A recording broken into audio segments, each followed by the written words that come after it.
Hello and welcome to बिटनिंग। साथ में मिलकर शुरू करते हैं जिंदगी की दूसरी इनिंग। आज हम बात करेंगे बिटकॉइन की, क्रिप्टो की और जियोपॉलिटिक्स की। क्रिप्टो की पहले करेंगे, लेकिन फिर मैं आपको बता रहा हूँ कि जियोपॉलिटिक्स के बगैर, उसकी अंडरस्टैंडिंग के बगैर आप क्रिप्टो को आइसोलेशन में नहीं देख सकते। जियोपॉलिटिक्स में इतना कुछ हो रहा है।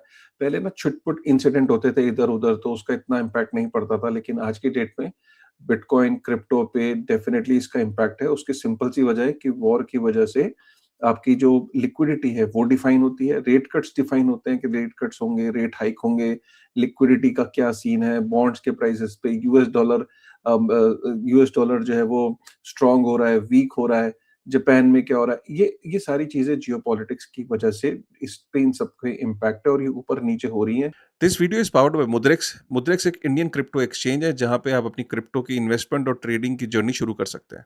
मुद्रेक्स का वेबसाइट वर्जन और मोबाइल ऐप दोनों अवेलेबल है। सबसे पहले वेबसाइट पे चलते हैं। यहाँ डैशबोर्ड पे आते ही आपको मार्केट का एक क्विक ओवरव्यू मिल जाता है। यहाँ एक बहुत ही इंटरेस्टिंग फीचर है कॉइनसेट्स, जिसके अंदर आप एसआईपी स्टाइल में अलग अलग बास्केट्स के अंदर इन्वेस्ट कर सकते हैं।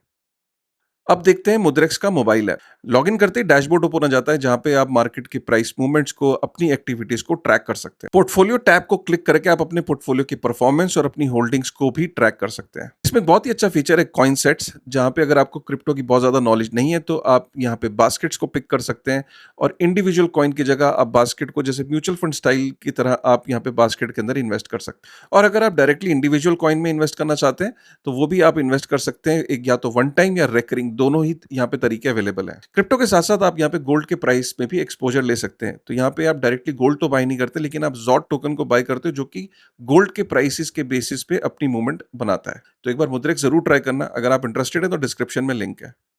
और सिनेरियो इतनी तेजी से बदल रहा है कि हमें इस वक्त दुनिया में एक ऐसा प्रेसिडेंट है हमारे सामने जो 1 घंटे में 7 झूठ बोल जाता है, और उसके झूठ बोलने से 15 मिनट पहले 700 मिलियन के, 900 मिलियन के ट्रेड ओपन हो जाते हैं। तो ये कौन है भाई जिसको पहले ही पता लग जाता है कि डोनाल्ड ट्रंप क्या ट्वीट करने जा रहा है। तो हम ऐसे एरा में हैं और ऐसी सिचुएशन में दोस्त, आप मार्केट को ना टाइम नहीं कर सकते। मतलब यू नेवर नो कि कल क्या हो सकता है। जैसे कि फॉर एग्जांपल मैं आपको बताऊं कि अमेरिका ने बोला कि हम अपनी टीम को भेज रहे हैं मंडे को, जेडी वांस जा रहा है और 2 लोग और जा रहे हैं, और ये जो हमारी सेकंड मीटिंग है ये बिल्कुल कामयाब हो जाएगी। ठीक है, चलो जी कोई बात नहीं। अब दुनिया ने तो आज तक ये देखा था ना कि अमेरिका जब बोलता है कि वो टीम को भेज रहा है तो ये हम प्रिज्यूम कर लेते हैं कि सामने वाली टीम तो आ ही रही होगी।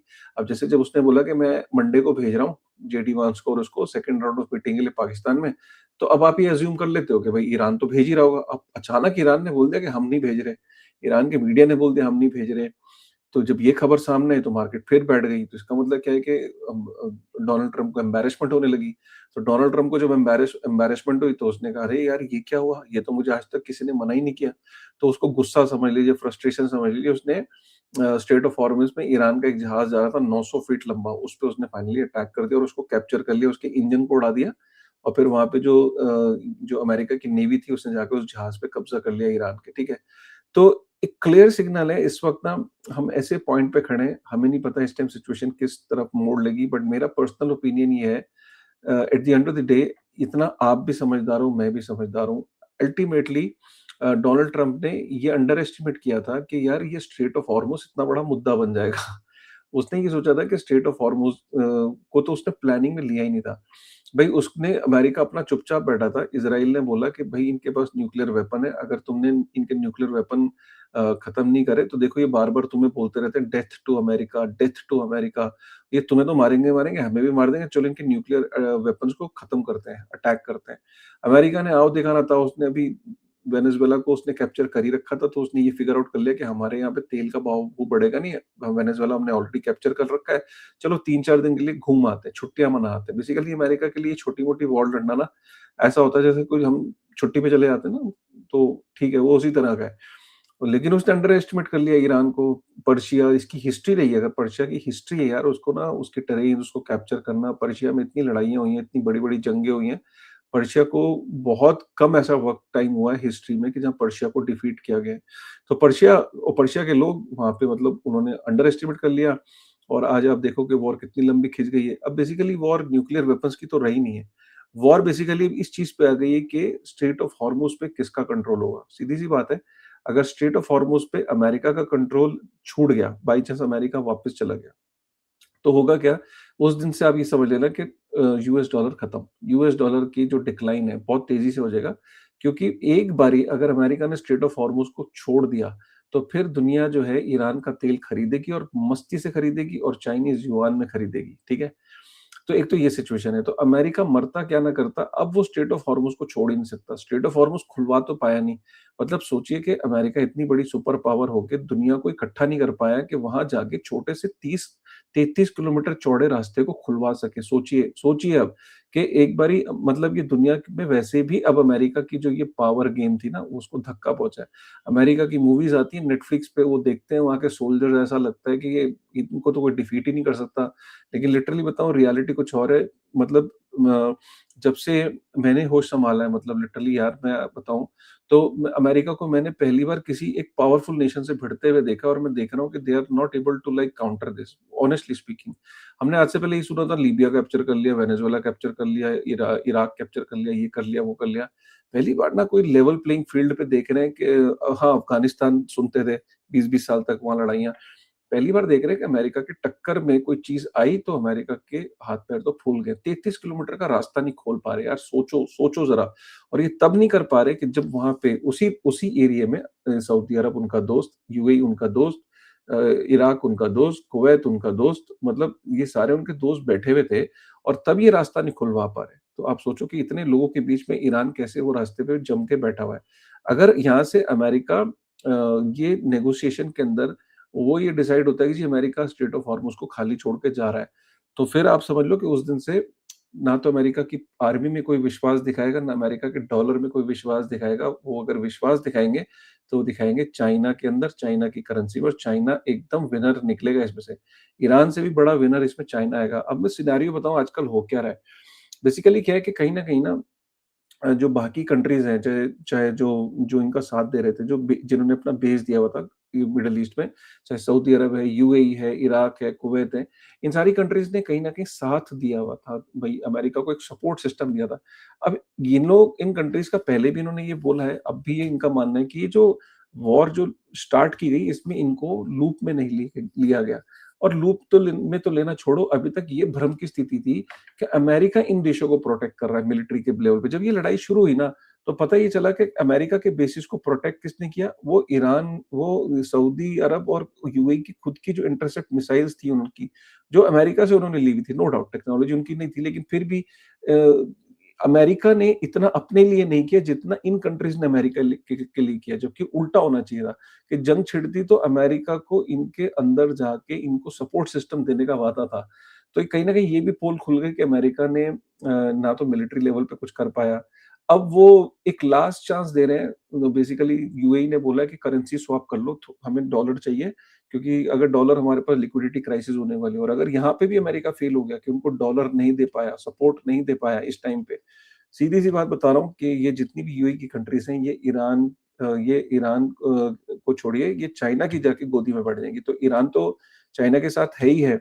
ये मिडल ईस्ट की बाकी कंट्रीज़ जो हैं, ये चाइना के साथ जाके बैठ जाएँगी, और चाइना क्या करेगा, चाइना कहेगा देखो दोस्तों, तुम सब मेरे पास आए हो, मेरे इस पे विश्वास करो, अब आपस के मतभेद खत्म करो और मेरी बात सुनो, और वो ये 1 मिनट में स्ट्रेट ऑफ हॉर्मुज़ को ओपन करवा देगा, और फिर दुनिया देखेगी कि अरे! ये चाइना ने क्या करा? तो चाइना वैसे ही अमेरिका के को टक्कर देता है, और उसके बाद एकदम अचानक से दिखेगा कि जो युआन है और चाइना की जो डोमिनेंस है, वो वही उसी लेवल पे आके खड़े हो जाएगी जिस लेवल पे अमेरिका है।